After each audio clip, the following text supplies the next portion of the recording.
കുറെ സ്ഥലമുണ്ട്. അവിടെ നിന്ന് ഒരു 700 മീറ്റർ അപ്പുറം വലിയ ക്യാമ്പസ് ഉണ്ട്. അവിടെ 25 ഏക്കർ സ്ഥലമുണ്ട്. ആ 25 ഏക്കർ സ്ഥലത്തിന്റെ മേൽഭാഗം ഒരു വലിയ മലയാണ്. അവിടെ 10-12 ബിൽഡിംഗ് ഉണ്ട്. ഒരു വലിയ 3000-4000 ആൾ നിസ്കരിക്കുന്ന പള്ളിന്റെ പണി നടന്നുകൊണ്ടിരിക്കുന്നു. അപ്പൊ അതിന്റെ മേലെ കുന്നുമ കയറി നിൽക്കുകയാണ് ഞാൻ. അവിടെ നിന്ന് വെറുതെ അല്ല, അവിടെ ചില പണികളൊക്കെ ആലോചിക്കാൻ വേണ്ടി കയറിയുന്നത്. അപ്പോഴുണ്ട് കുറെ ഡിഗ്രിക്ക് പഠിക്കുന്ന കുറെ കുട്ടികൾ. അവരെല്ലാം ഞാൻ ഇതിന്റെ മുകളിൽ കയറ്റി. അവർക്ക് അവിടെ ഒരു ചെറിയ പാർക്കുണ്ട്, കുട്ടികൾക്ക് വന്ന് ഇരിക്കാൻ പറ്റും, നല്ല പുല്ലൊക്കെ ഉള്ളത്. അതിലിരുത്തിയിട്ട് അവർക്ക് ഒരു ക്ലാസ് കൊടുത്തു. ഞാൻ പറഞ്ഞത് അപ്പൊ സിറാജുൽ വന്നാല് വെറും ബിൽഡിംഗ് അല്ല, പലതും കാണാനുണ്ട് അവിടെ. അപ്പൊ കഴിയുന്നവർക്ക് വന്നോളൂ. ഇപ്പൊ ഞാൻ വിഷയത്തിലേക്ക് തന്നെ പോകും. സേവനം ചെയ്യണം. സേവനം കാര്യലാഭത്തിന് വേണ്ടിയാകരുത്, സ്ഥാനമാനത്തിന് വേണ്ടിയാകരുത്, അള്ളാഹുവിന്റെ പൊരുത്തത്തിന് വേണ്ടിയാകരുത്. അള്ളാഹുവിന്റെ പൊരുത്തത്തിന് വേണ്ടി കഴിയുന്ന സേവനം ചെയ്യണം. ആ സേവനങ്ങൾ നമുക്ക് നഷ്ടപ്പെട്ടു പോകില്ല. പടച്ച റബ്ബിന്റെ പൊരുത്തം കരുതിയാണെങ്കിൽ റബ്ബിന്റെ അടുക്കൽ സ്വീകരിക്കപ്പെടും. പക്ഷേ എപ്പോഴും ഭയപ്പെടണം. അദ്റക്തു 30 മിൻ അസ്ഹാബിൻ നബി സല്ലല്ലാഹു അലൈഹി വസല്ലം. സഹാബികളെ കൂട്ടത്തിൽ 30ഓളം സഹാബികളെ ഞാൻ കണ്ടു. ബിനു അബീ മുലൈക റളിയല്ലാഹു അൻഹു പറയാണ്, കുല്ലുഹും യഖാഫൂന നിഫാഖ്. നബി സല്ലല്ലാഹു അലൈഹി വസല്ലം തങ്ങളുടെ സഹാബികളാണ്. പക്ഷേ അവരൊക്കെ പേടിക്കുകയാണ്, അവരൊക്കെ ഭയപ്പെടുകയാണ്. അന്നിഫാഖ്, ഈമാൻ തെറ്റിപ്പോകുമോ എന്നുള്ള പേടിയാണ്. ആർക്ക്? നബി സല്ലല്ലാഹു അലൈഹി വസല്ലമയുടെ സഹാബികൾക്ക് ഈമാൻ തെറ്റിപ്പോകുമോ എന്നുള്ള പേടി. കുല്ലുഹും യഖാഫൂന നിഫാഖ്, എല്ലാവരും ഈമാൻ തെറ്റിപ്പോകുന്ന പേടിയിലാണ്. ആരും പറയുന്നില്ല ഞാൻ ജിബ്രീൽ അലൈഹിസ്സലാമിനെ പോലത്തെ ഒരു മാസൂമാണെന്ന്. അവരൊക്കെ പേടിക്കുകയാണ്.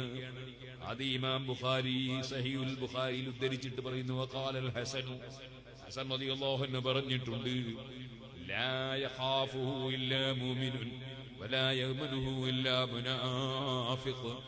ഈമാൻ തെറ്റിപ്പോകുമോ എന്ന പേടിയുള്ളവൻ മുഅ്മിനായിരിക്കും. ഈമാനൊന്നും തെറ്റൂല, ഞാൻ രക്ഷപ്പെട്ടവനാണ് എന്ന് ഉറപ്പിച്ചു വെക്കുന്നവൻ മുനാഫിഖായിരിക്കും. സുഹൃത്തുക്കളെ, എപ്പോഴും അള്ളാഹുവിന്റെ മുമ്പിൽ ഈമാൻ രക്ഷപ്പെട്ട് കിട്ടാൻ വേണ്ടിയുള്ള പ്രാർത്ഥന വേണം, അതിനുള്ള പ്രവർത്തനം വേണം, അതിനുവേണ്ടി എപ്പോഴും ചിന്തിക്കണം. ഞാൻ നിങ്ങളോട് പറയട്ടെ, ഉറങ്ങാൻ കിടക്കുന്ന സമയത്ത് ലാസ്റ്റ് ഖുൽ യാ അയ്യുഹൽ കാഫിറൂന എന്ന സൂറത്ത് ഓതിയിട്ട് ഉറങ്ങിക്കോ. ഈമാൻ കിട്ടാനത് കാരണമായേക്കും കേട്ടോ. അതുപോലെ നല്ല നല്ല കർമ്മങ്ങൾ ധാരാളം ചെയ്യണം. ധാരാളം ദിക്റ് ചൊല്ലുന്ന പുരുഷന്മാർ, ധാരാളം ദിക്റ് കൊണ്ടുവരുന്ന സ്ത്രീകൾ എന്ന് ഖുർആനിൽ അല്ലാഹു പറഞ്ഞു, വദ്ദാകിരീനല്ലാഹ കസീറൻ വദ്ദാകിറാത്ത്.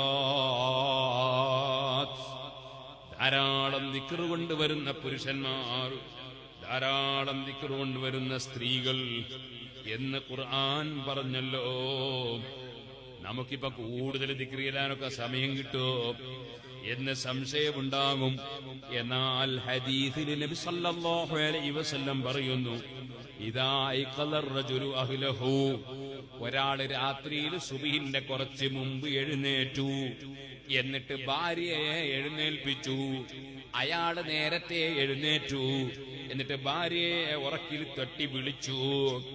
അതെ, രാത്രിയിൽ ഭാര്യയെ തട്ടി വിളിച്ചു. ഫസല്ലയാ, എന്നിട്ട് അദ്ദേഹവും തഹജ്ജുദ് നിസ്കരിച്ചു.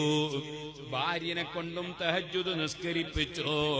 അങ്ങനെ ഭാര്യയും ഭർത്താവും തഹജ്ജുദ് നിസ്കരിച്ചാൽ, അല്ലെങ്കിൽ ഔ സല്ലാ റകഅതൈനി ജമീഅൻ എന്നാ പറഞ്ഞത്, 2 റകഅത്തെങ്കിലും 2 പേരും നിസ്കരിച്ചാൽ, കുതിബാ ഫിദ്ദാകിരീന അല്ലാഹ കസീറൻ വദ്ദാകിറാത്ത് വദ്ദാകിരീന അല്ലാഹ കസീറൻ വദ്ദാകിറാത്ത് എന്ന് അല്ലാഹു തആല ഖുർആനിൽ പറഞ്ഞ ധാരാളം ദിക്ർ കൊണ്ടുവരുന്ന പുരുഷന്മാരിലും സ്ത്രീകളിലും ഉൾപ്പെട്ട് കഴിഞ്ഞു. ഓ മുസ്ലിമീങ്ങളെ, അതേ 5 മണിക്ക് സുബ്ഹിയാണെങ്കിൽ ചോദിക്കട്ടെ, നമുക്കൊരു 4:30 മണിക്ക് എഴുന്നേറ്റുകൂടെ? 4:15 എഴുന്നേറ്റുകൂടെ? 1/2 മണിക്കൂർ മുമ്പേ എഴുന്നേൽക്കൂ. എന്നിട്ട് നിങ്ങളെ ഭാര്യയെയും വിളിക്കൂ. നിങ്ങൾ അള്ളാഹുവിന് വേണ്ടി ആരും കാണാനല്ല, ആരും കേൾക്കാനല്ല, ഫോട്ടോ പത്രത്തിൽ വരാനല്ല, ആരും അറിയാനല്ല, പടച്ച റബ്ബിനെ സ്നേഹിച്ചതിന്റെ പേരിൽ ആ റബ്ബിന്റെ മുമ്പിൽ ശരീരം സമർപ്പിക്കാൻ 2 റക്അത്ത് തഹജ്ജുദ് നിസ്കരിക്കൂ. അതേ ഭാര്യയെയും നിസ്കരിപ്പിക്കൂ. വദാകിരീനല്ലാഹ കതീറൻ വദാകിറാത്ത്, ദിക്ർ ധാരാളം കൊണ്ടുവരുന്ന പുരുഷന്മാര് സ്ത്രീകളെന്ന് ഖുർആൻ പറഞ്ഞവരെ കൂട്ടത്തിൽ ഉൾപ്പെടുമെന്ന് മുഹമ്മദുർ റസൂലുള്ളാഹി സല്ലല്ലാഹു അലൈഹി വസല്ലം പറഞ്ഞ ഹദീസ് അബൂദാവൂദുൻ നസായിയും ഇബ്നു മാജയും റിപ്പോർട്ട് ചെയ്യുന്നു. ഇമാം നവവി റഹിമഹുല്ലാഹ് കിതാബുൽ അദ്കാറിന്റെ തുടക്കത്തിൽ തന്നെ അതെടുത്ത് ഉദ്ധരിക്കുന്നത് കാണാം. ഇതുപോലെ പകൽ സമയത്ത് ഞാനൊന്ന് പറയട്ടെ. അല്ലാഹുവിന്റെ ഹബീബായ നബി സല്ലല്ലാഹു അലൈഹി വസല്ലം തങ്ങൾ നമ്മളെ പഠിപ്പിച്ചു, ഓ മനുഷ്യ, യുസ്ബിഹു അലാ കുല്ലി സുലാമ മിൻ ഹദികും സദഖ, നിങ്ങളുടെ ഓരോ സന്ധികൾക്കും സദഖ വേണം, ഓരോ ഉറുപ്പുകൾക്കും സന്ധികൾക്കും സദഖ വേണം.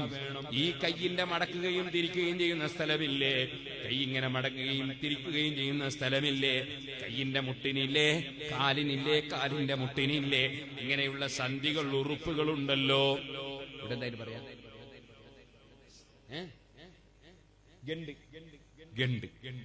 ഓ സുഹൃത്തുക്കളെ, അങ്ങനെ ധാരാളം ഗണ്ടുകളുണ്ട്. ആ ഗണ്ടുകൾക്കൊക്കെയും ധർമ്മം വേണം.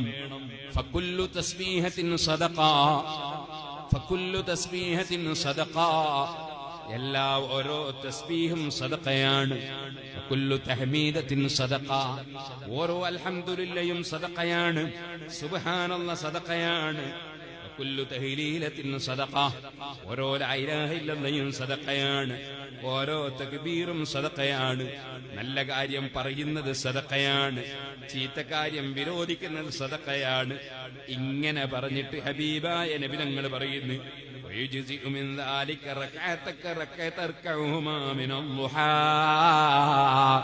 ഇമാം മുസ്ലിം റിപ്പോർട്ട് ചെയ്യുന്ന ഹദീസ്, നീ ളുഹാ സമയത്ത് ഉച്ചയാകുന്നതിന് മുമ്പ്, രാവിലെ സൂര്യൻ ഉദിച്ചുയർന്നതിന് ശേഷം ഉച്ചക്ക് മുമ്പായി ഒരു 2 റക്അത്ത് ളുഹാ നിസ്കരിച്ചാൽ സർവ ജണ്ടുകളുടെ പേരിലുമുള്ള ധർമ്മത്തിന് അത് മതിയായി പോയി. 2 റക്അത്ത് ളുഹാ നിസ്കരിക്കാൻ മുതഅല്ലിമീങ്ങളെ പരിശ്രമിക്കൂ.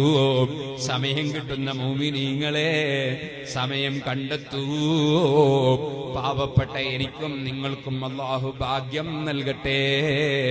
ഞാനും നിങ്ങളുമൊക്കെ ഈ ലോകത്ത് നിന്ന് വിട പറഞ്ഞു പോകും. ഇവിടെ കാലകാലം നമ്മൾ ആരും ജീവിക്കൂല, മരിച്ചു പോകും. ആ മരിക്കുന്ന സമയത്ത് ഫലം കിട്ടാനാണ്. നബി തങ്ങൾ പറഞ്ഞില്ലേ, എല്ലാ പ്രവർത്തനങ്ങളും മരണത്തോടെ തീർന്നുപോയി.